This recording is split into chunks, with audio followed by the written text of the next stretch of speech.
So I just want to welcome everybody that's here now. It's a sunny, hot day, and so there's a lot of things to do, like mow lawns. So I appreciate everybody making the effort to get here.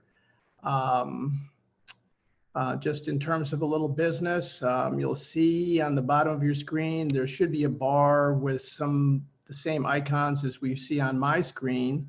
So open up your chat box and check in with us if you would, and then we'll just go ahead and we'll get started, and hopefully some folks will join us along the way. So just for a little bit of the background on the program that we're doing is we at Cooperative Extension started seeing lots and lots of challenges with ticks on people, ticks on livestock, ticks on pets, different kinds of ticks, different diseases from ticks. And this has been a very growing issue. So we went out and we got a grant to do a little bit of education, because there's a lot of people that just don't really have the chance to look into all of this information as much as they'd like. And there's a lot of interest. So we got a grant and we are doing some outreach, and that's part of what we're doing today. Your feedback is very important on that. Just a little bit of a background if you're not sure about what extension is, and I wasn't until I was about 50 years old. Extension is the connection between the problems in the community or in the locales and the land grant university of the state. And so for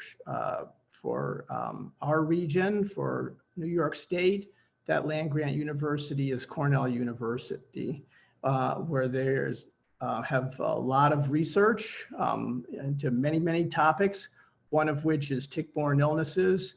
And so Cooperative Extension is the link between people on the ground, literally in communities, and researchers in the land grant university. And we provide questions to researchers for help, and we bring that research back to the public to help the public deal with the problems that they're facing. And that one of those significant problems for us right now is tick-borne illnesses, which are a very serious issue. So just to get a little bit of detail on what we're facing as a problem with ticks is that we have very large numbers of people who have tick-borne illnesses. And I think everybody knows about Lyme disease. Lyme disease affects about 300,000 new cases per year. So this is the map here of Lyme in the most recent Center for Disease Control map that's published. And so Lyme is increasing in numbers, and it's increasing in region across the United States. And again, more than 1 million people in New York State alone have contracted Lyme disease. In addition to the growing numbers of Lyme cases, we also have increased numbers of different ticks.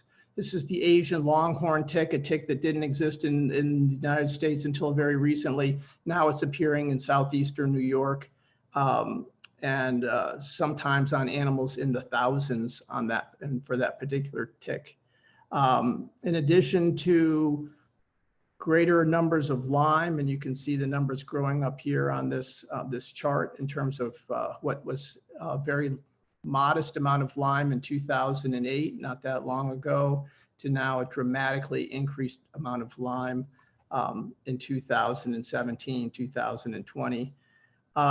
So we have more ticks diseases, and we have more people contracting the illnesses. So anyway, just kind of the program of who the players are in terms of both diseases and ticks. It's very largely tick-borne disease. By the numbers is basically a Lyme illness. And Lyme is a disease that is carried by the black-legged tick. So when we were worried about deer ticks or black-legged ticks, it's this little guy here. That's the adult, but there's also smaller nymphs and even smaller larval ticks that can also transmit the disease. And as I said, about 300,000 insurance claims a year. That's the best way to figure out the number. We'll talk a little bit more of the symptoms of the disease. Another very serious illness, but not nearly as common, is anaplasmosis. Again, transmitted by the black-legged tick. It's occasionally fatal. It's a little more fatal than Lyme disease, but there's just not as much of it. Can easily put you into a coma. We'll talk a little bit more about the diseases later. But again, a bacterial disease that can be, like Lyme, can be treated with antibiotics. In addition to bacterial diseases, well, here's another bacterial disease, ehrlichiosis. Just about 2,000 cases a year, carried by this new tick to the state, the Lone Star tick. So this is not a very common tick in our region yet. It doesn't seem to be able to withstand our winters. It's more common in like the downstate and Rochester area, which has a little bit of a milder climate, but that's another tick that could cause a disease if you were in the wrong place at the wrong time. About 2,000 cases per year. Beyond these bacterial diseases, we have this blood parasite, which we don't think much of. Malaria is a parasitic disease, but actually babesiosis is a disease where a small organism gets into your blood. It's not a bacteria, it's a little microorganism.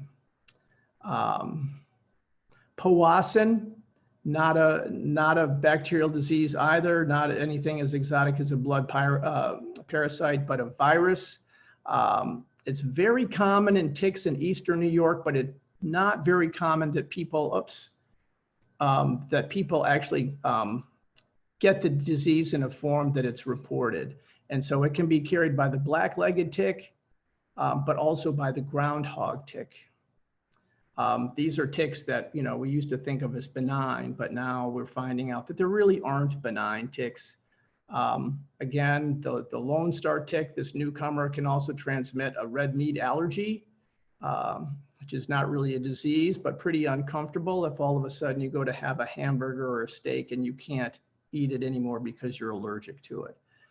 So that's just kind of an oddball disease, but it's not insignificant if you've got it.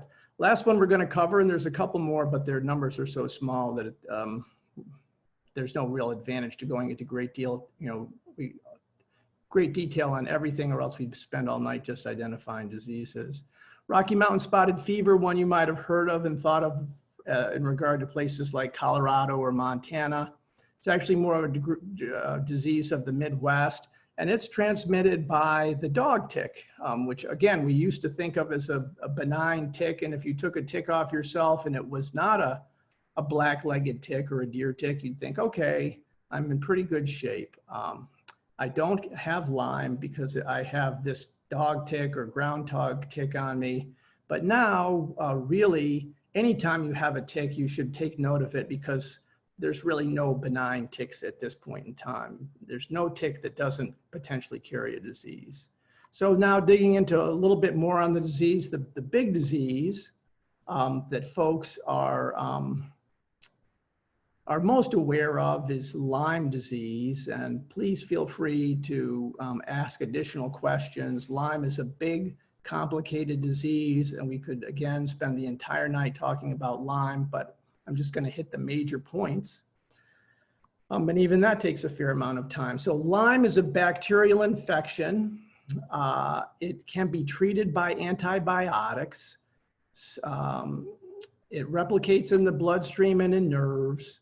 And that is why it has some of the attributes that it has, because it actually interferes with nerves in your body, nerves that are transmitting signals to your brain, and nerves that are taking signals from your brain to your body. And it can cause a lot of problems because of the fact that it's interacting with your nervous system. It's transmitted by that black-legged tick, which we saw, it's down here. It can be in some forms that we're used to seeing. Really almost the only one that we can see is the adult female, which is enlarged in this picture with the black legs and this little red body with a black thorax there or scapula. This we see, it's a tiny thing about eighth of an inch long, but much bigger than the nymphal ticks, which are the size of about a poppy seed. And lots of people, maybe the majority of people who get Lyme disease, never know when they're bitten because they're bitten by one of these nymphs. And the nymphs are so small that people don't realize that they've ever even had a tick on them. One of the good aspects of Lyme, and I wouldn't say there's too many good aspects, is that it takes a long time for Lyme to be transmitted from the tick to the person who's being bitten. So if you've had a tick on you, or if your pet has had a tick on you, and it's just been for an hour or two, the vast majority of the time, will be transmitted. So I think one thing we know is that in nature, there's no 100%. So, you know, there's probably a few cases where the transmission is fairly quick, but in most cases, it's a long process. So if the tick has been on you for less than 24 to 48 hours, if it's not engorged, in all likelihood, there has been no disease transmission. That can change your decision about how you act after you find that you have been bitten by a tick, if you find a tick. The symptoms, I think, sadly, we see these symptoms for lots of different things, like the flu, also like COVID-19. So we have these symptoms that are like kind of body aches, sore joints, neck pain. But what we don't see in Lyme disease typically is we often don't see a fever, we don't see a stuffy nose. And so if you have an illness in the summer with a very runny nose and a high fever, it's not likely that it's Lyme, but again, there's no 100% in nature. So it could be Lyme and different people react differently. Occasionally you'll see the numbers reported. The numbers reported for the Centers for Disease Control for Lyme are about 30,000 a year, but that's because only about 1 in 10 cases that doctors diagnose are actually reported to the CDC. And so that's why the CDC itself, Center for Disease Control, uses insurance claims to determine the more realistic number, which is about 10 times the reported number. Kind of classically, you may have heard that when you get a tick bite, you can get this bullseye rash. And again, most people won't have seen the tick. They won't ever know they have had a tick on them. And about 7 out of 10 cases, there'll be some sort of a bullseye rash. So if you see that, you definitely need to go to the doctor to be treated for Lyme. Occasionally, the Lyme bacteria will settle into the nerves of the heart, and that can produce an arrhythmia. So it can be even to the point of being life-threatening. So this is important to be aware of, that this is a Lyme symptom that maybe you or even your doctor might not have heard of. So those are kind of the basics for the transmission of Lyme, the acute phase of Lyme. Oftentimes you'll hear about people who have had Lyme and they've been treated for Lyme, a normal treatment for Lyme. I put all this here just so people can refer to it later. Normal treatment of Lyme can be cured with 2 to 4 weeks of course of antibiotics. So 2 to 4 weeks of Lyme treatment should clear that bacteria out of your system. And so that in most cases will resolve the issue. But for some folks, they'll have this condition that is now called post-treatment Lyme disease syndrome, which is a series of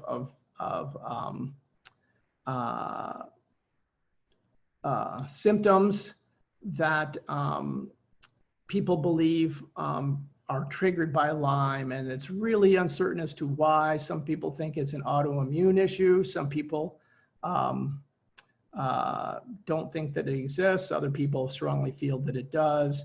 But that's a situation where after you've been treated, you can still show some symptoms that were associated with your Lyme illness. And so there's a whole suite of medical issues related to that. Moving on from Lyme, and there's lots more information for Lyme. If you have more questions, please ask. But moving on from Lyme, there's some other diseases that are really serious. One of them is anaplasmosis. So anaplasmosis is another bacterial disease.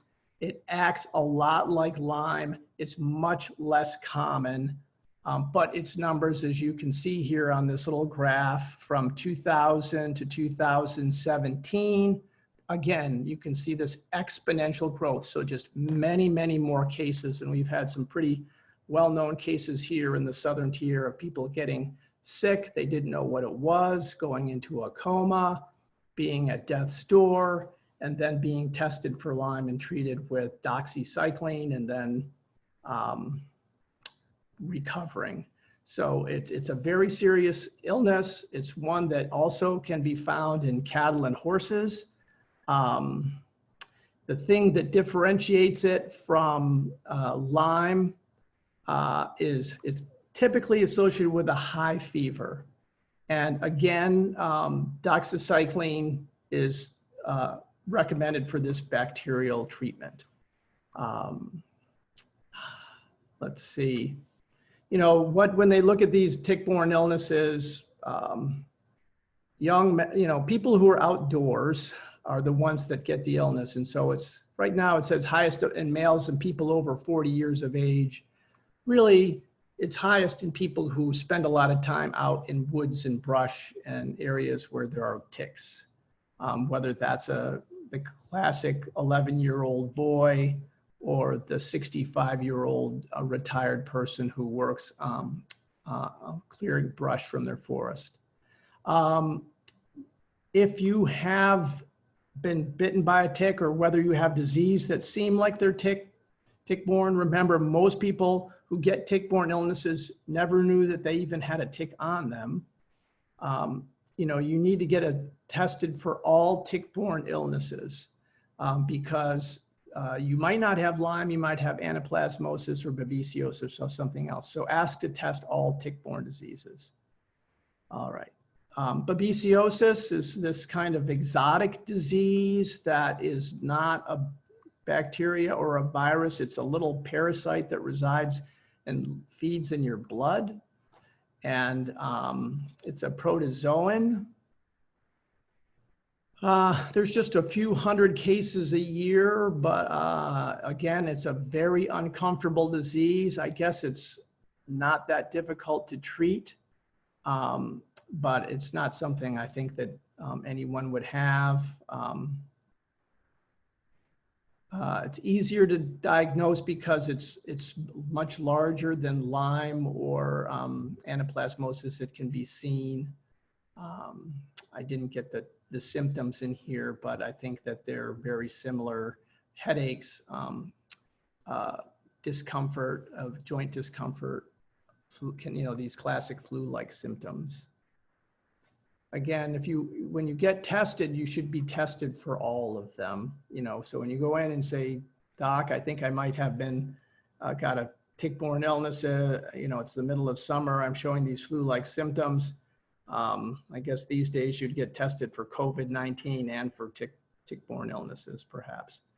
I don't think that tick-borne illnesses tend to be respiratory in nature, so you should be able to kind of differentiate between COVID-19 and tick-borne illnesses because the tick-borne illnesses don't have a respiratory aspect to them, as a rule. Powassan, now we're getting into really low numbers. Again, this is a tick-borne illness. You can see these numbers. These aren't thousands or even tens of thousands. These are the total numbers reported. So 16 in New York. But the reason we take Powassan so seriously is because it's fatal with some degree of regularity. So 1 in 10, 1 in 3, so fairly high percentage of people will get brain swelling, will get encephalitis, and it can be fatal. And so it's a very serious illness. It can have some long-term residual effects, including headaches, muscle loss, memory problems. So this is a virus, cannot be treated by antibiotics. You just have to kind of get the best treatment you can for the symptoms and hope that you are able to have your own immune system handle it in time. When they check the ticks in Eastern New York, they find that Powassan is pretty common. Like 25% of the ticks will have Powassan in them. And so obviously it's not transferring very efficiently. And if it is transferring, people are handling it well. So it's only when it transfers and when people report illness that it shows up. And that, again, very low numbers, but very serious illness. So those are the main diseases. I didn't go into some of the less common diseases for the region, like Rocky Mountain spotted fever, not really that common around here. Well, I guess I have more information about that, but that's a different organism. It doesn't use this tick. So I guess I put this black-legged tick slide in here because all of the, sorry about that, all of the above diseases are transmitted by black-legged tick. And so just to very briefly understand the life cycle of the black-legged tick helps you understand why it is a big problem in terms of transmitting so many diseases and people not being aware that they've even being bitten by a tick. So just in this very simple life cycle story, I tried to pick the simplest one I could find. It's hard to find one that aren't these dizzying, spinning ones. The adult female tick lays the eggs. It has no virus in it. So the eggs are born virus-free, Lyme-free, Anaplasmosis-free, Babesiosis-free. The tick eggs are free of disease. When they first hatch, they are a 6-legged larvae, and then they have their first blood meal. And when they have that blood meal, they pick up these diseases: Lyme, Babesiosis, Powassan. And then they will molt and they'll turn into this nymph. And again, these are, you can see, extremely tiny organisms. Here's the larvae, the 6-legged larvae. Here's the 8-legged nymph. They're tiny, tiny insects.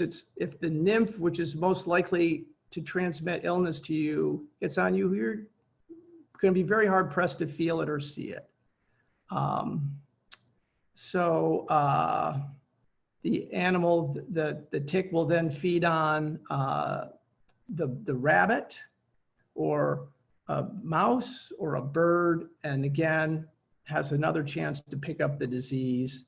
And then finally it will graduate to being an adult, and then it will look for a large mammal like a dog or a human or a deer, and then it will get a large blood meal and go on to lay eggs. So that's the life cycle. And it's important because it helps you understand why you're vulnerable, and it helps you understand why,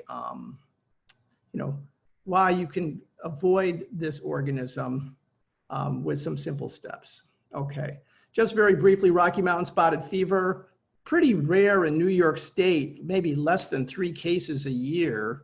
I think that recent years there haven't been any, but you have this whole swath across the middle of the United States. Interesting, not including Colorado, but this real swath where it's been doing very well with the dog tick. And again, just worth mentioning because you might not have Lyme or some of the other classics, but you might have Rocky Mountain spotted fever. It's growing in abundance these days. Fortunately, many of these diseases are treated the same way with the same antibiotic, doxycycline. So now we're getting into the next step. The thing is, you've got all of these ticks, you've got all of the diseases.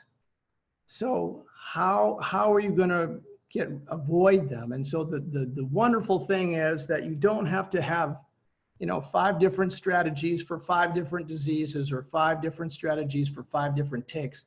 If you repel ticks, you protect yourself from all diseases. So all of these repellents, if you have a tick repellent on it doesn't matter whether it's a deer tick or a dog tick or a Lone Star tick or a groundhog tick, they'll all be repelled. And so there's 2 basic ways that you can use these kinds of repellents and insecticides to protect you. And so the one that's preferred by the tick researchers is permethrin. And permethrin is this very, very common chemical in agriculture. We'll talk a little bit about it in detail in a second, but it does not repel the ticks. They call it repellent here. It doesn't really repel them. What it does is it interferes with their nervous system, and so they either die or fall off. It's different from these other repellents, whether they're natural or whether they're DEET. The repellents interfere with the ability of the tick or the mosquito to know that you're there and that you're a victim. And so they basically stop you from attracting ticks. It's a better way to say it than to repel them. They just cause the ticks to not perceive you as a food source. So we talk a lot about these in these programs. This is the topic that people are the most interested in. There's a lot of concerns in our communities about using any kind of a chemical on their body. And so we spend a lot of time. There's great information at the National Pesticide Information Center. They have a wonderful website that you can go at, and they'll have detailed information on all of these chemicals, and any chemical that you use to control insects can be found at this information center. And it's not industry funded, it's funded by the government, which, you know, you have to decide how much you trust that. But they have a lot of good scientific data there. Also, the Center for Disease Control has some pretty good resources on some, I think Permethrin and DEET both have them. Also, the naturals have some information. Picaridin, which is a newer drug, we'll talk about in a second, doesn't have as much. So just very briefly, Permethrin, not a repellent, it's an insecticide. It doesn't, the ticks know you're there, they get on you, but when they get on you, there's a chemical in it that makes it hard for them to walk, makes it hard for them for their nerves to work. And so it basically jams their nerve signals and they fall off and die. And or else they just fall off. It's not toxic to humans in any kind of a way that causes concern for the Center of Disease Control or for the USDA. It's broken down quickly by humans and dogs if it does get into your system, but really the way that they recommend using permethrin is not to spray it on your skin, but to spray it on your clothes. And the reason for this is not that it's toxic on your skin. The reason is because the chemicals in your skin just break it down. So it loses its effectiveness within a few minutes. And so if you spray it on your shoes, if you work in the woods, you might have a pair of chaps. You might even use a pair of gaiters, just specifically for ticks if you have a lot of concern. But it is a chemical that you spray, you let it dry, and then you wear the articles of clothing, whether they're shoes, whether they're shirts, jackets, and it will retain that protection for multiple washings, 5, 10 washings. So you have to eventually replace it, but you don't have to put it on each time you go out. You would put it on, probably after every half dozen or dozen of washings, and you can kind of extrapolate that into shoes. All the researchers seem to prefer this. I think that it's, For me, I would prefer belt and suspender. They say if you eat it, it's likely to cause cancer, but you know, it's not something that you would probably be eating. So again, lots of information about this at the National Pesticide Information Center. DEET, probably the most well-known and widely used insect repellent. And so DEET is the opposite in a way of permethrin. It doesn't kill the insect. It doesn't hurt the insect in any way. It just makes it hard for the insect, or in this case, the tick, to know that you are a meal. And so there's lots of different formulations, from the standard spray-ons to lotions, which some people prefer. And so about 1 in 3 Americans use DEET in some form every year, probably one of the most widely used chemicals, certainly in terms of what's applied to the skin. Interestingly, you know, some of these ones like, I don't have it here right now. I took it off earlier to make space for this great picture of spraying. But you'll see some that are 100% or very high percentage of DEET. And what they found was once you get over 50%, it doesn't really, once you get into these higher percentage, it doesn't work better, it just works longer. So 100% DEET doesn't work better than 50 or probably 30% DEET, but it lasts longer. So you might want to use, especially if you have children, it's recommended you use like a 30% DEET and then apply it more frequently.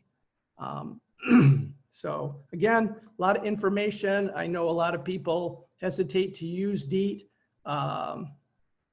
It is considered non-carcinogenic, but you know, I think people have concerns about it. It has a very strong odor. It's kind of a greasy, you know, I think most of us know what it looks and smells like. So a lot of people just won't use it. Let's see, Picaridin is a relatively new insect repellent. I didn't even know about it until someone pointed it out to me in a couple of programs ago. Picaridin is, this works the same way as DEET does. It does not kill the insect at all. It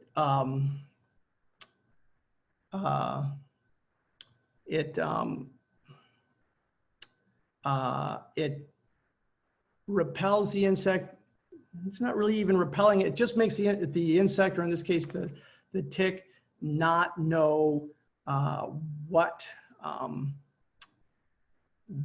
that you're there as a blood meal. So anyway, Ashley's been very kind. I've been kind of blasting along here, and we have, in order to make it, get some information for us and make it more interesting for you, we've got a number of poll questions. And so Ashley, do we have to ask those poll questions in the order that they are they come up in the same order that we previously arranged?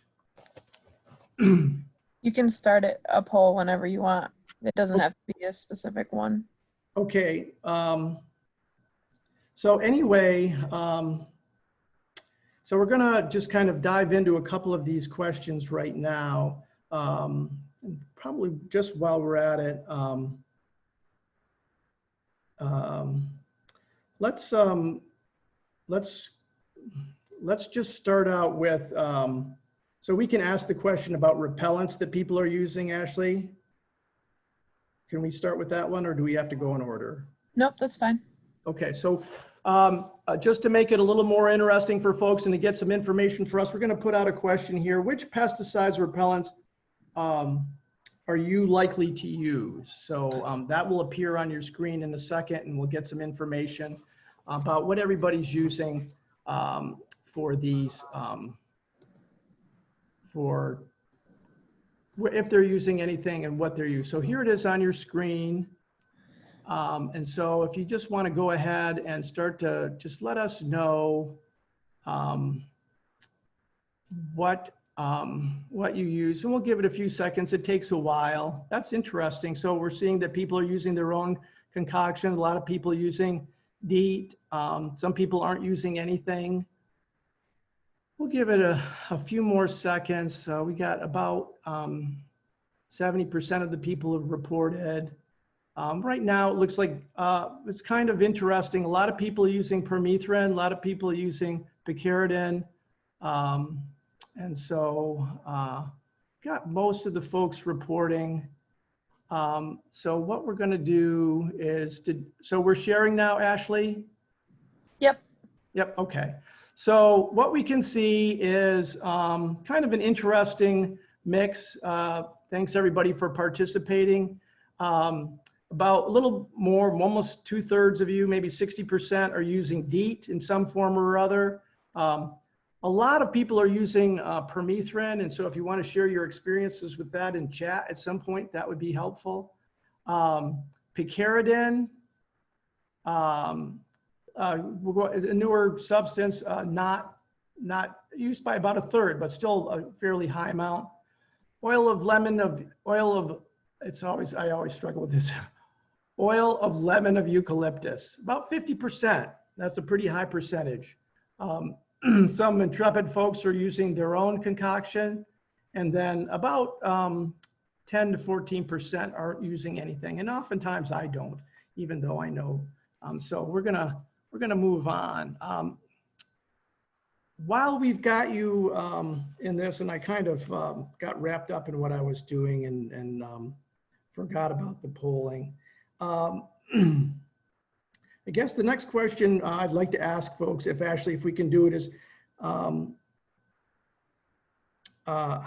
many people have been have had a tick on them? How many people have been bitten by a tick? That's one of our polling questions. We might as well, we got to work these in now rather late. So can you get that one up, Ashley? How many people have been bitten by a tick?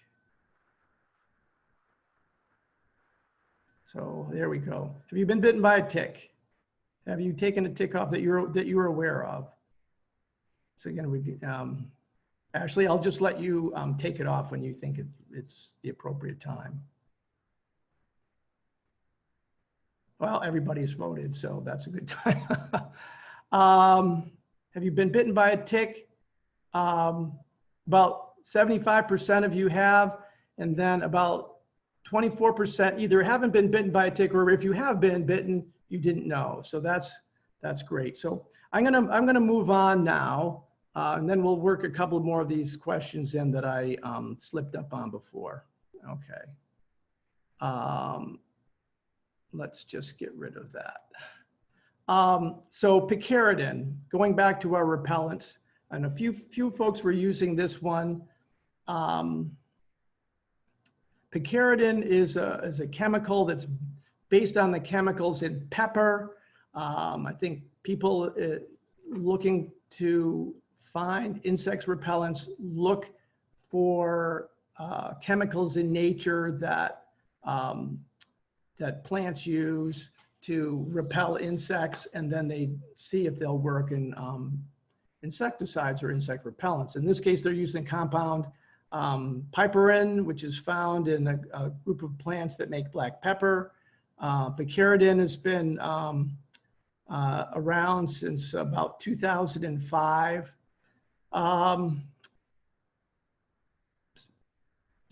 For some insects, it seems like it may be as or more effective than DEET.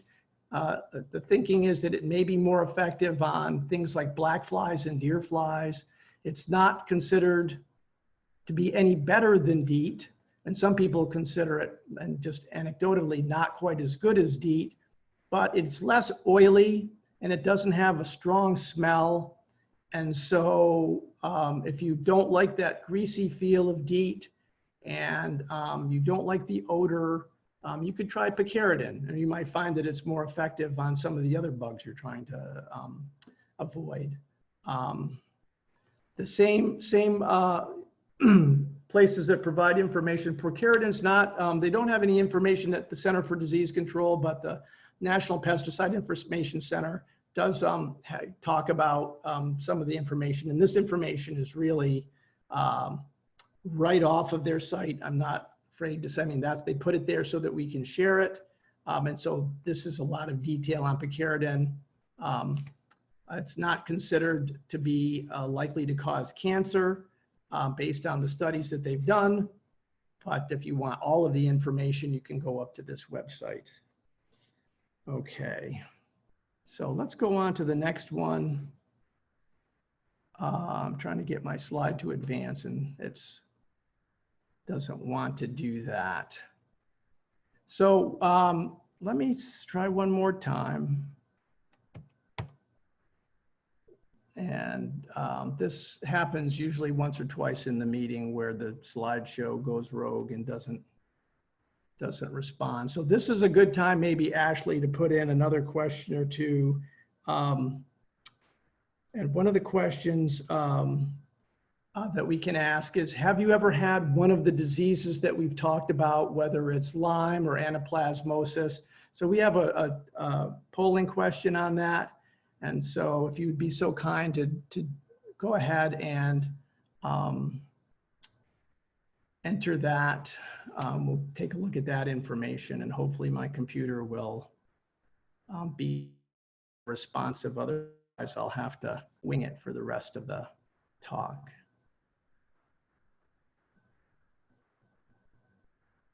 Well, it's kind of interesting already that we see people who have had ehrlichiosis, got a person who's had anaplasmosis, or know someone who has. And so sharing the poll results now.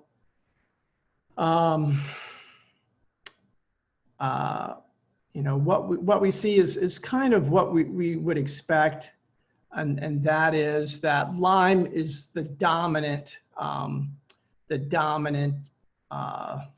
disease that people are aware of that they've had. We've had one case of anaplasmosis, one case of ehrlichiosis, and maybe a couple of other diseases. And so that's very interesting. And so it kind of mirrors what we've got. So we'll go ahead and stop sharing that, and then we'll say a silent prayer that my computer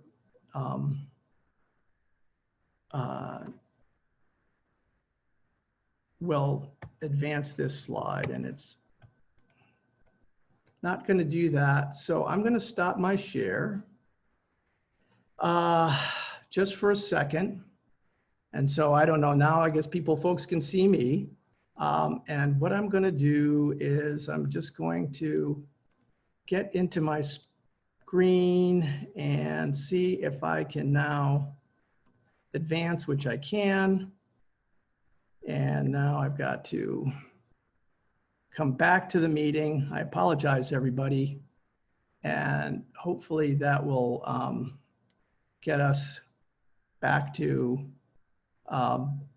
being able to move forward. Okay, and that's my screen. Hopefully, let's go with this for a second, and then hopefully I'll be able to change it. So one of the things that people are most interested in these conversations is they're very interested to hear about the natural repellents that have been shown to work. And the sad fact is that there aren't any natural repellents that have the same kind of effectiveness that's been shown by science that DEET and Picaridin and Permethrin have. And that may be because no one studied it. And it may be because it's just not as effective. And so, you know, you have to make a decision for yourself whether you're more worried about the disease that you're protecting yourself, the tick-borne disease, or whether you're more worried about applying an artificial chemical. And everybody will have to make that decision for themselves. But that's what the research just doesn't show, that the naturals are as effective. But if you use them and you feel them, they're effective, then that's your call. Let's just see. Holy cow. So once again, oh yes, thank you. And I don't think that this is going to let me, well, it will, from current slide. Let's just see if it will let me do this. Okay, now, again, moving on, and I'm trying to keep this going for folks.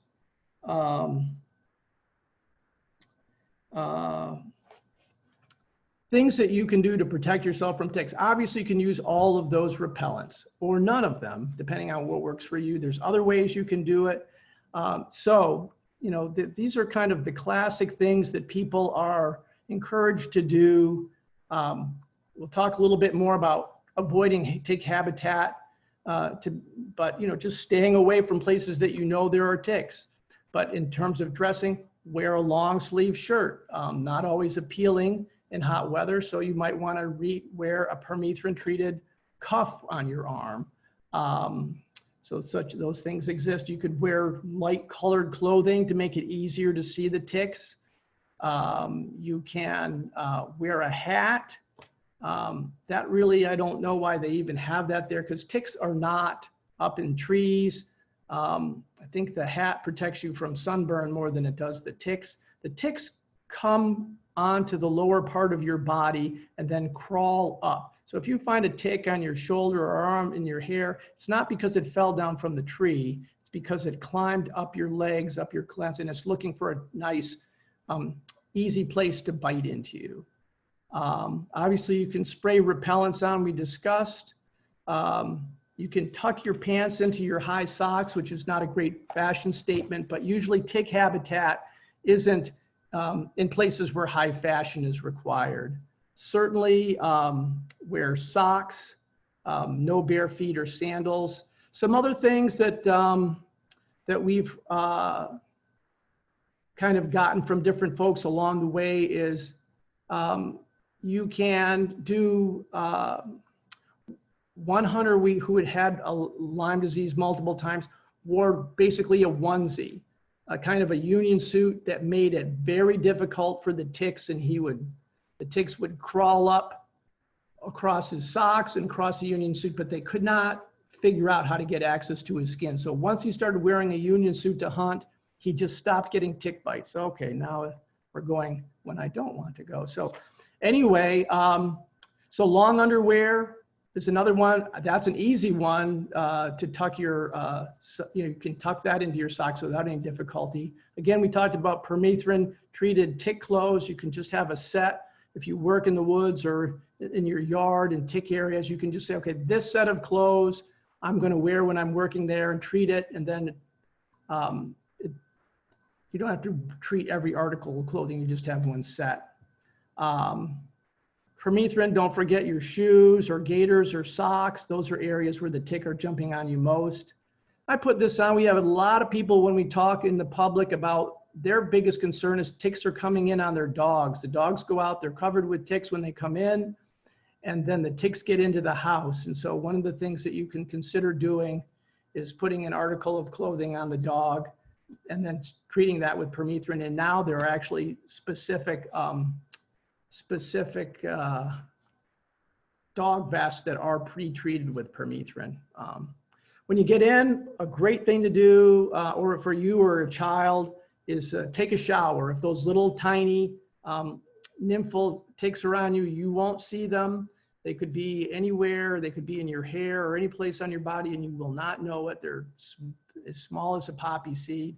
But taking a shower is just going to wash them away. If you have an adult tick that's in the process of embedding and isn't washed away, it's a tick when you're soaping yourself up, you can usually when I find ticks on myself, and I found, maybe a dozen or so over the course of my lifetime, it's usually when I'm in the shower that I find them. So that's a good place to defend yourself.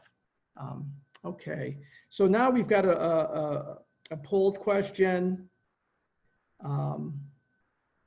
What are you doing to avoid tick bites? So this is a good place to put that one up there.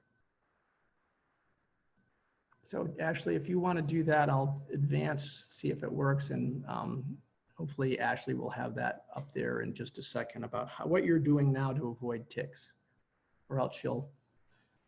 There it is. And again, it's makes it interesting for us and I think for you guys, I hope, to kind of see what's happening with that. So it just takes a second to start to register.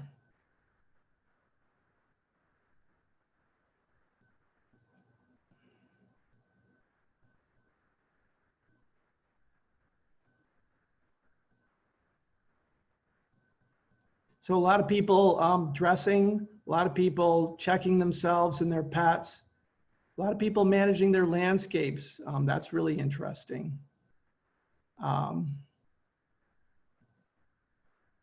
Okay, well, and then nobody's saying I have no idea how to avoid tick bites.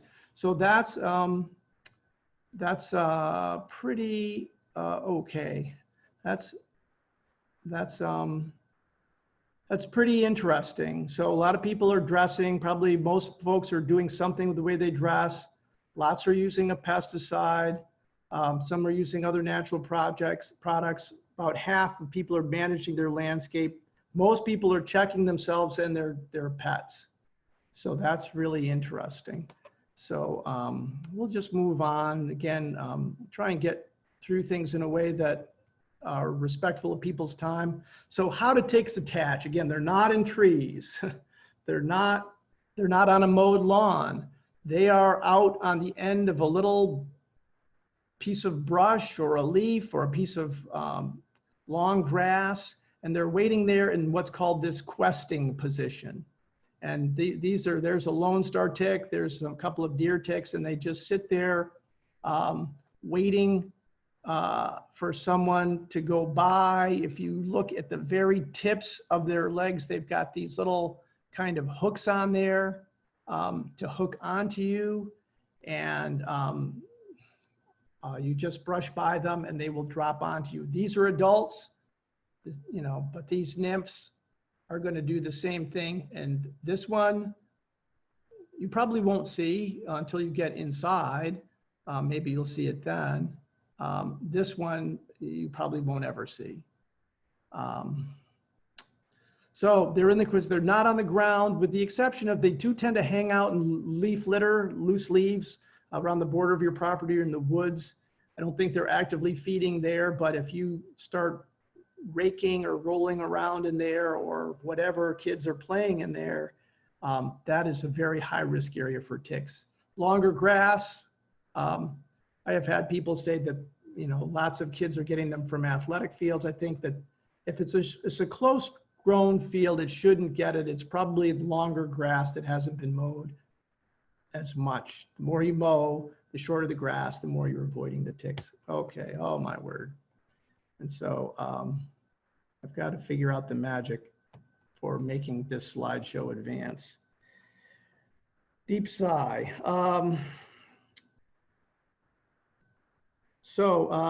While I try and figure out how to get my, my computer advanced, it's a good chance for us, I think, to ask you, and we don't know, we would appreciate it if you would tell us how you heard about this program. So Ashley, if you could just put that up there, and then I'm going to see if I can get this to advance.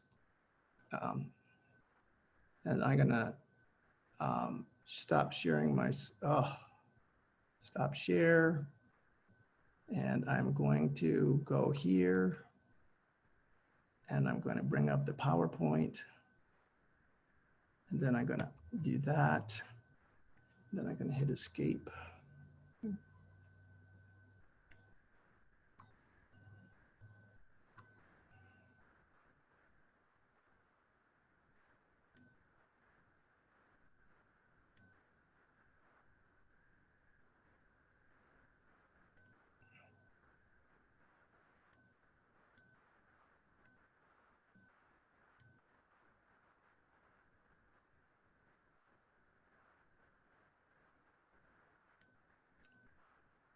Okay, well, so thanks everybody for their patience as we go through these things. So what we can see right now is thank you very much. This is information more from us than for you, but we appreciate that information. Looks like Facebook is the way to go, folks, if you're trying to promote a program. Thank you. All right, so we'll stop sharing that and we'll get rid of this. And so now, apologize for that clunky segue, but now let's just assume that you've got a tick on you. And so how are you going to remove that tick? And I think there's a bunch of different ways. The method that's recommended by the Center for Disease Control is to take a fine tip pair of tweezers and grab it as close to you as you can to the skin and pull it up and a slow, gentle fashion and remove the tick. When they show it in pictures, they tend to show it very nicely coming out with all of the mouth parts. That does not happen very often in my experience. This picture, I think, shows it a little bit more accurately. There's no mouth parts here. The mouth parts, the tick literally glues itself to your skin, and that's why it's so hard to get out. It's got these barbs in there and it's got glue. And so when you pull the tick out, it tends to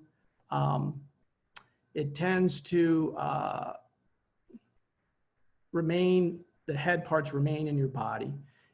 In addition to the fine tip, you can also see some of these other types, and I have not had as much experience with those. If you have had experience with them, such as the green ones that you twist, we've used those on the dogs. I've never used them on myself, so I can't say how they do in regard to keeping the mouth parts out.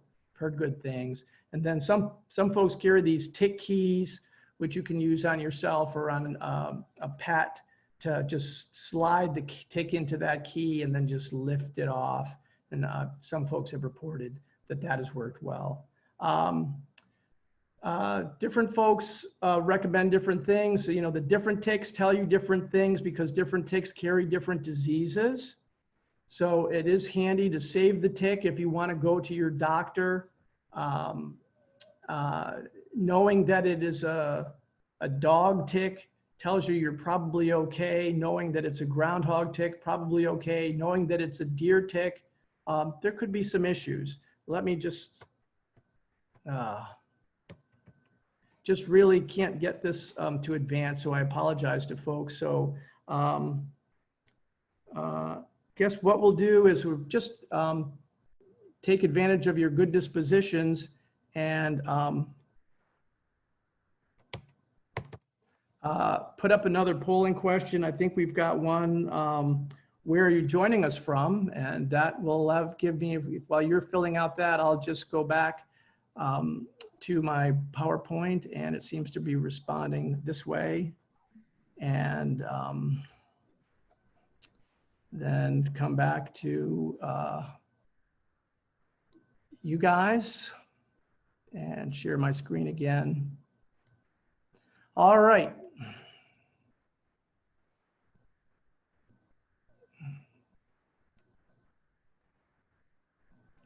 All right, so, okay. Oh,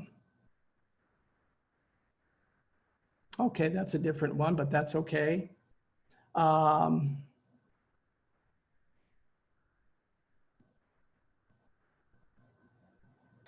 where are you joining us one was coupled with the where you found out about the program. Okay, got it. No problem. This kind of anticipates. I'm just glad that people have something to do while I'm, so we might as well go ahead and end that polling and share the results. Okay, so one of the things that we found when we we're out talking to the public, which we do before COVID-19, we would go out and do these shows, and people were really very concerned about their family, and then they were very concerned about their pets. And so we're going to talk a little bit about what we're doing, how we protect our pets. And so right now we're kind of in anticipation of that, kind of see what people are using. Interestingly, there's folks that are doing their own things. And then the good news is we'll be talking a little bit more about that. So anyway, so coming back to, you were bitten by a tick. And so now what? Here you found a tick on you and it looks something like this. These are both deer ticks.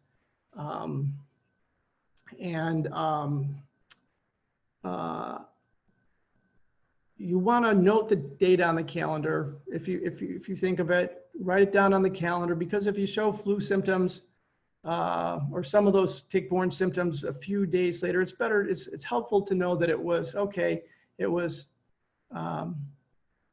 10 days ago or 20 days ago or a month and a half ago that I was bitten by that tick. But anyway, you're going to take a look at that tick, and then right away you can note the state of engorgement. And it's like, well, that tick is just, hey, it's hardly got any blood in it. It hasn't been there very long. I have very low chances of getting any disease from it. So I won't bother to call my doctor because I probably don't have disease. But I'll keep an eye out for flu symptoms. I'll keep an eye out for other symptoms, but I'm not going to drive down and get a shot of doxycycline. Now, if that tick is engorged or partially engorged and it looks like, wow, that's been there for a while. If you go to, you have a choice to make, because you can go to your doctor and you can get the tick, you can have the doctor remove the tick, which sometimes people like to do. They don't like to do it. They like to have the doctor do it. The doctor identifies the tick. And if the doctor thinks it's appropriate, he can give you a prescription right then for a large oral dose of doxycycline, and that will pretty much take care of any chance that you have Lyme. So they won't recommend that you test the tick, because the tick can get a false negative. The tick can get a false positive, can be positive, but it didn't transmit it. You could have been bitten by a different tick at the same time, since you're obviously in tick country. And so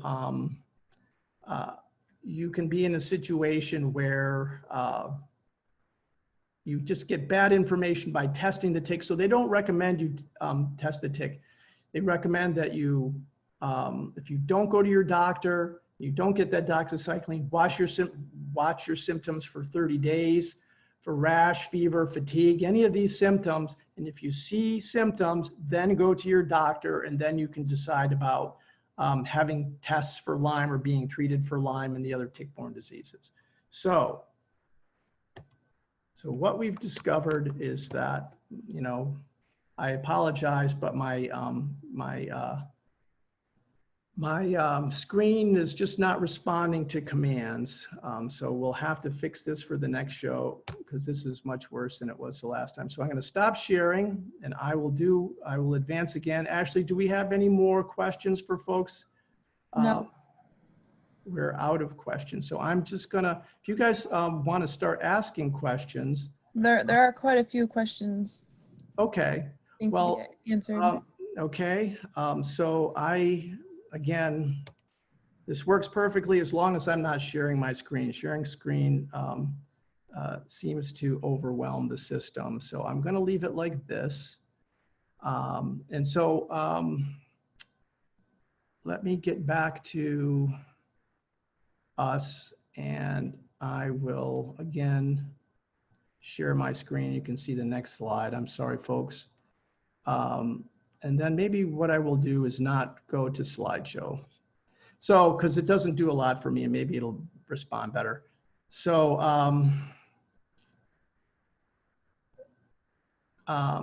just briefly on Lyme testing, CDC is very schizophrenic about Lyme testing. Lots of Lyme testing is not great. The CDC is doing research to try and find more reliable Lyme testing, but if you get tested for Lyme very early, you will not show antibodies because they haven't developed yet. So you need to wait a while to see if there are antibodies that have been developed. Presumably, if you get bitten by a tick and get tested that day, it won't show it. But if you start to show symptoms 10 days later, you will start to see them. The CDC says if you don't show positive antibodies the first time, they will not recommend that you test again. But you know, the testing for Lyme is problematic. Okay. So hopefully this system will work and I can advance it. There's a lot of concern about pets, and I appreciate everybody's patience. We're finishing up here. So protecting your pets, you can get an immunization for dogs, but not cats. In theory, you can also use that immunization on a horse. We'll talk about that in a second. The immunization doesn't always work, but it's pretty reliable. The permethrin we talked about, before is a common ingredient in dog collars. And so if you buy a dog flea collar, that's probably permethrin treated because dogs are very tolerant of permethrin. In fact, one of the recommendations is that same permethrin that you spray on your pants and your shoes, you spray on your pets. And it sounds extreme, but permethrin has been used in pet spray for decades. It's used in spray for livestock all the time. It's not considered to be toxic. It doesn't break down because it's not directly on the skin. So you can spray that directly onto the animal's skin. If you're not comfortable to do that, but you're comfortable using this sort of a system, this is a vest that's specifically designed for dogs to keep ticks on them. Because again, the dogs and the cats will attract the ticks, and then they will come into your house and you'll find them, as I know I have many times, on the couch or on the floor, walking around the house because the dogs and the cats have brought them in. Cats cannot wear permethrin. Their bodies cannot deal with permethrin, and so they have other types of flea collars and tick collars that will work. They just use chemicals that are more cat friendly.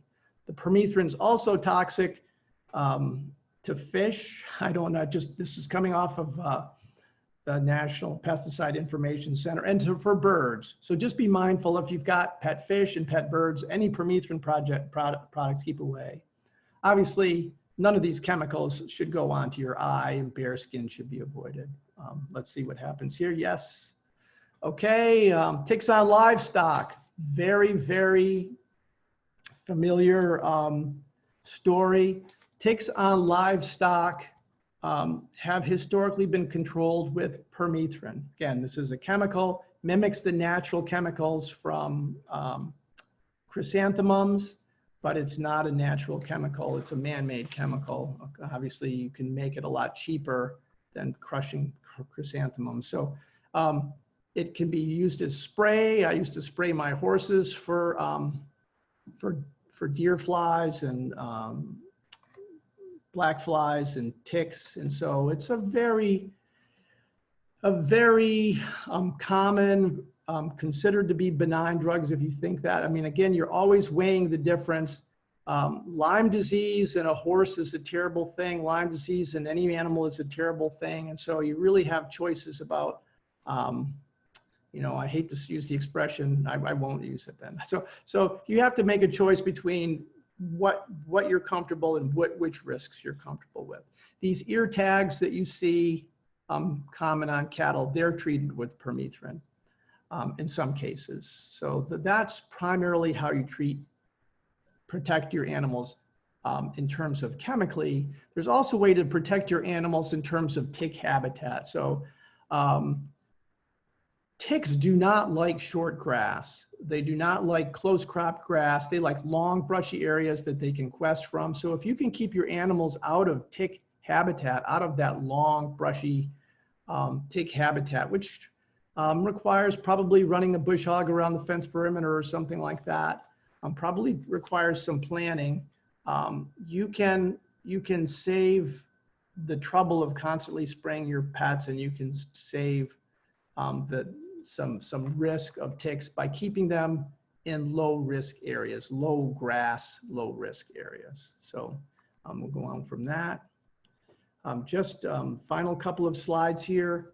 I think the things that you probably know is that this habitat of tall, brushy grass, ticks are going to hang out here. They're in this grass, they're questing, they're waiting for you to walk by. And when you walk by, or your dog walks by, or your kids go out into this grass, they're going to get ticks. Ticks that are visible, like adult ticks, and ticks that are not visible, like nymphal ticks and maybe even larval ticks. So if you take this trail and instead of bush hogging it one row wide, which may have happened here, or maybe that's just a tractor path, if you bush hog both sides of this so that it's more clear, it's easier to avoid the ticks. It might not seem obvious, but this is like Death Valley for ticks. They will not cross that. So if you want to create a barrier in your yard using gravel wood chips is another thing. They cannot manage dry habitat. They need to have some moisture in the habitat. And so if you want to create an area in your backyard that's tick-free for small children or pets, you can consider putting a barrier around the perimeter of wood chips or gravel. Anything that keeps the soil dry, anything that removes damp leaves, anything that makes things unfavorable for any part of their life cycle will interrupt that deer tick life cycle. And it's not always easy to do, but some things are easy. One thing I just mentioned in passing, birds are vectors for ticks that we don't think about. And so when you have a bird feeder and you're going to have mice and rodents associated with that bird feeder, squirrels and other animals, you just be mindful of the fact that that's also something that is somewhat tick promoting too. So try and balance that. I think informational slide. Again, keeping grass mowed very short dries the soil out, makes it unfavorable for ticks, removes launch pad sites, remove brambles, bushes, anything that allows them to quest. Any way that you can reduce the deer and mouse populations around your property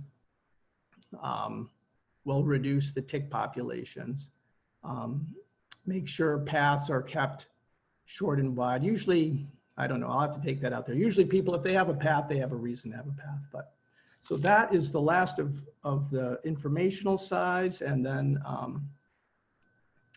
we'll go ahead to questions. And thanks everybody for their patience as we work through the technological issues. Okay, so Ashley, there's questions in chat. Paula had said that she got bit by a tick 2 to 3 weeks ago, and she's pretty sure that it was on her for less than 24 hours, and it removed easily. She had no symptoms, but it left a raised, itchy bruise, kind of like a mosquito bite. She wanted to know if this is common or if there was any cause for concern. Okay, well, so I'm not a doctor, so we'll start with that. Having said that, if you're bitten by a tick, in my experience and the experience of taking lots of ticks off my children, you will always get a little bit of a raised bump. It typically is very itchy and uncomfortable, sometimes for a long period of time, because a lot of times there's mouth parts in there. So, but that does not mean that you have Lyme disease or any other illness. So if you have a bump, that's normal. I guess what I would say is, if you took it off in a short period of time and it wasn't not difficult to get out, that's unusual. And it says, so the likelihood of disease transmission other than Powassan is low. And so you should just keep monitoring yourself for symptoms and then call your doctor if you see symptoms. But one, it's too late to get a doxycycline shot now. And so I would say, just watch it and see, but the raised bump is in of itself is completely normal and not a sign of disease, as long as it's like a mosquito bite size, like you mentioned. Okay.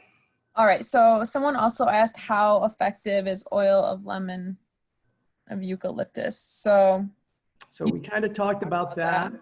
But just in passing, I'm trying to think two things at once. In passing, I would say that it's not reliably effective is how it's described. So it's not something that you can count on. You can see how it works for yourself. If you use it and you don't ever get ticks, then I think you're fine. But if I wouldn't rely on it. I would try and, if you're very opposed to using DEET and Permethrin, and many of the people who are at these programs are, then I would be compensating by dressing very carefully, doing lots of checks, and doing the other things that protect you. So Okay, so just in terms of everything, Ashley, should I go back? I wasn't seeing the question and answer when I was sharing my screen. Right, you should see it on the bottom now. Robin, I can see it now, yeah. yeah, their hand raised. So I'm just gonna unmute them and so they can ask their Sure. question live if they would like, and then we can go on. That's perfect, yeah. So Maybe. I see Cheryl. Robin, I know you had a question. Okay, wrong person. Okay, Robin Sachs. Unmute myself. Can you hear me? I can, Robin. You're not from Cazenovia, are you? What's that? Well, I had neighbors in Cazenovia growing up that were named Sachs, so I just. Oh, no, in Brooklyn. My question is just, I have in all of my years spent a lot of time out in the woods and I've never gotten a tick, but I am planning on being in the Catskills with my daughter for a bunch of weeks in the summer.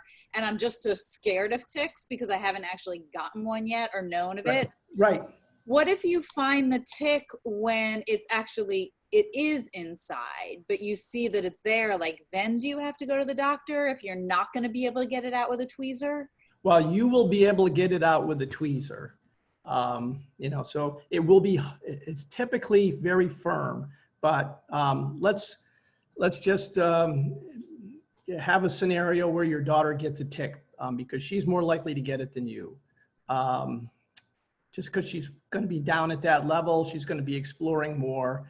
And so remember, in all likelihood, if you find a tick on your child, which I have done many, many times, my kids are now 13, but when they were real little, they were tick magnets.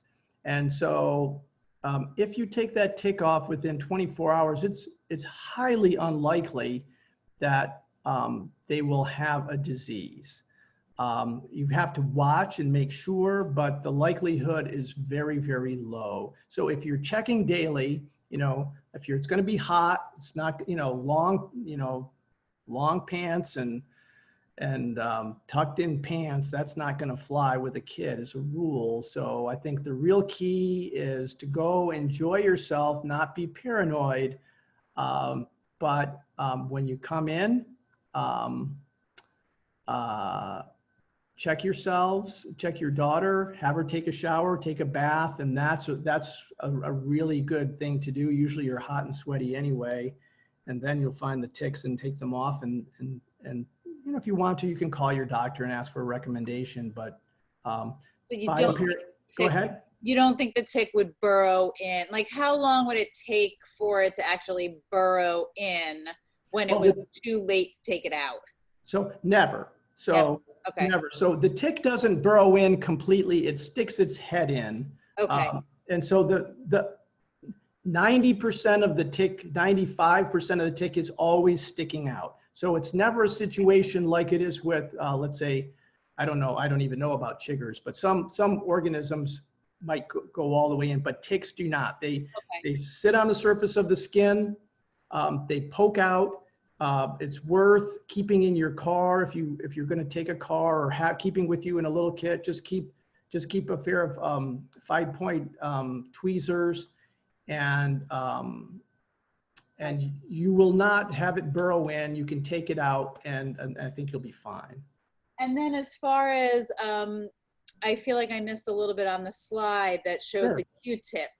When you're trying, are you trying to kind of like moisten it out of it too, like hoping that it? No, the Q-tip, and you can have this whole slideshow. The Q-tip is, once the tick is gone, the recommendation is just as you would with any small wound, that you sterilize it. And so to be honest, I think I use soap and water would be it. But basically what you want to do, it doesn't have anything to do with Lyme or the tick-borne diseases. All it has to do is with other, skin surface infections. So that's just a disinfectant that you would use after you took the tick out. But I hope you won't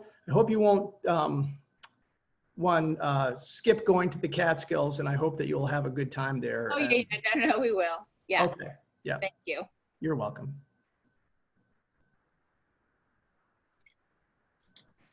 All right. Okay, So the first question in the Q&A section is if you had a tick-borne disease, will it show and test after symptoms leave?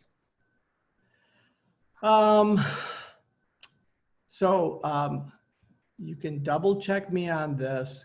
If you've had a tick-borne disease, you should show antibodies for a while. I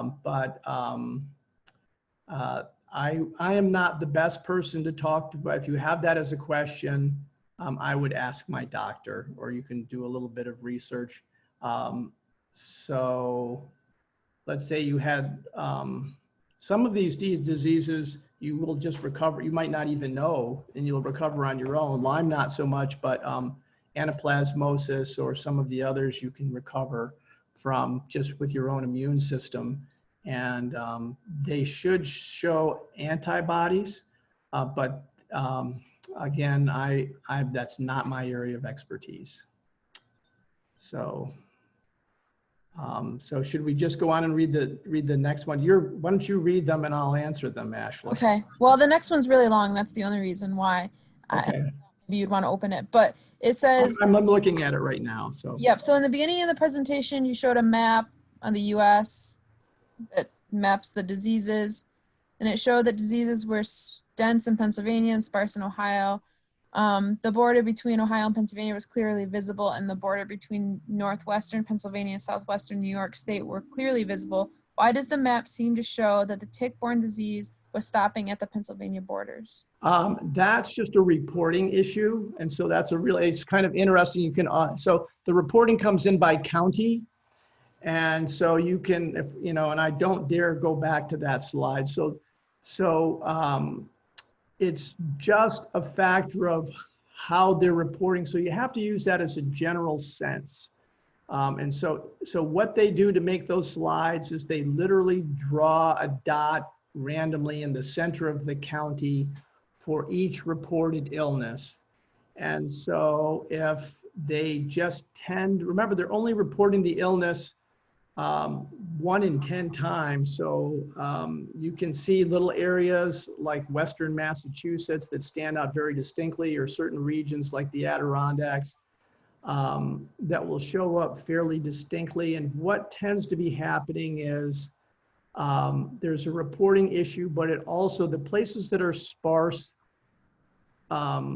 tend to be places that are really sparsely populated, like the Adirondacks, like the Berkshires, like the wilderness in Pennsylvania that borders on, let's say, northern Pennsylvania is wilderness and it borders on southern New York, which has Binghamton and some cities. So there's a few things going on there. Those maps are very interesting. That was for Lyme disease, but they also have those maps for all of the diseases, and they're pretty informative. But that's why they have those little artifacts in them. Okay. Okay, the next one. It says, what percentage of black-legged ticks carry disease? It depends on where you are. And so that varies by region. And so the thing is,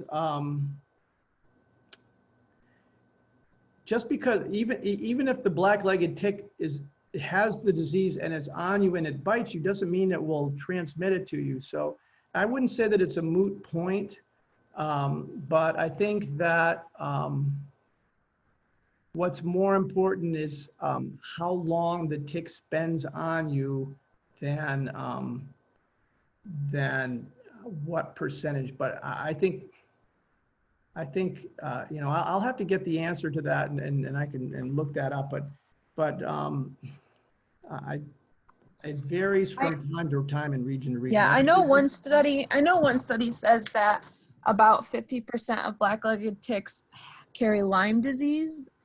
I don't think that there's a lot of other studies to determine, and that just depends on how many people report being bit by a tick and if it carried Lyme disease. So it's hard to tell, really. Yeah. So we'll dig into that one, but really the important thing is how long it's on. So 50%, that's.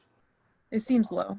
It's almost not helpful information. Right. But the other thing is the ticks have to have a lot of vectors, it takes 2 or 3 different animals for them to transmit the disease to a human. And so if you're in a place with low deer population, it probably doesn't have as high a probability of having Lyme. So that's probably all we can go on to about that.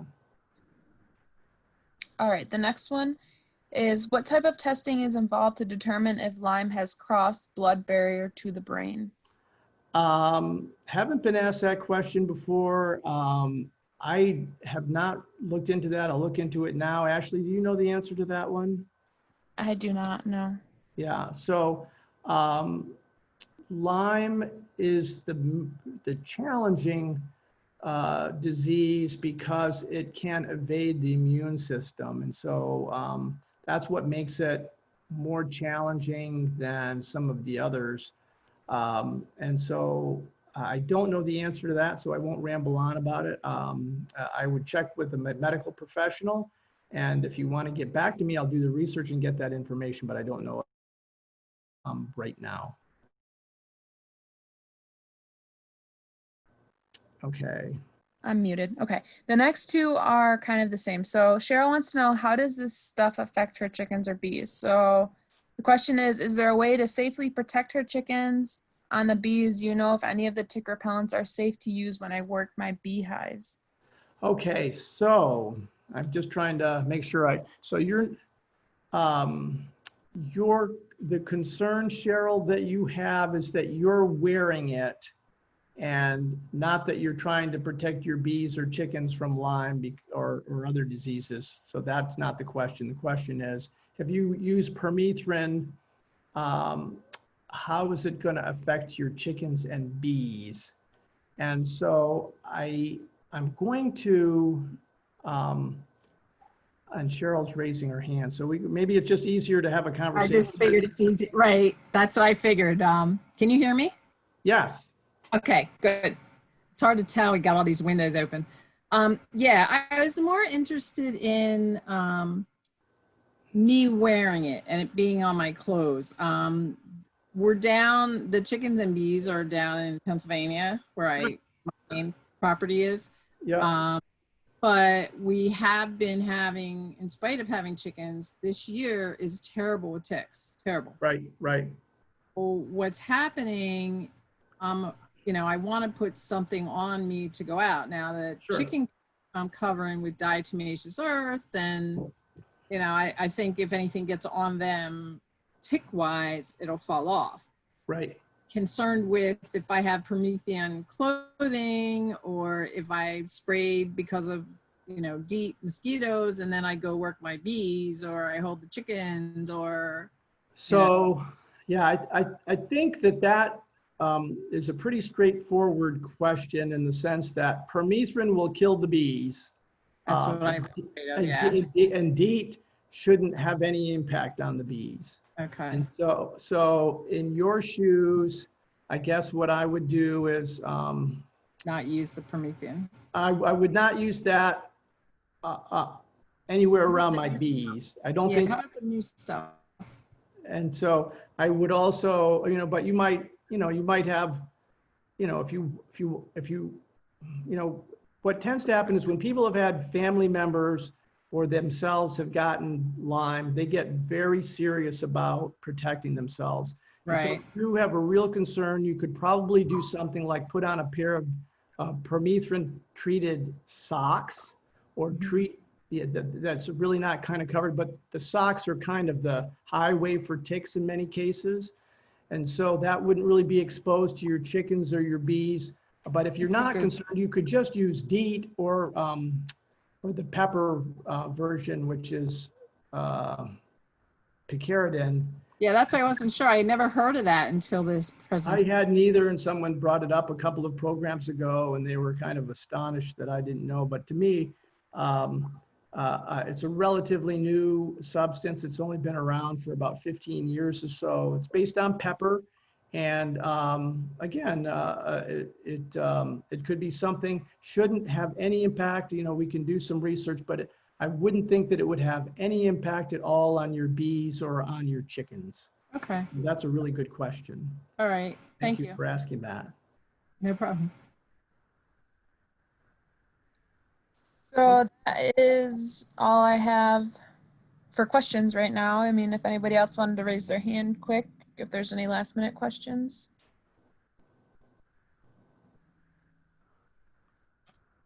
Okay, well, thank you everybody for your patience with the technology.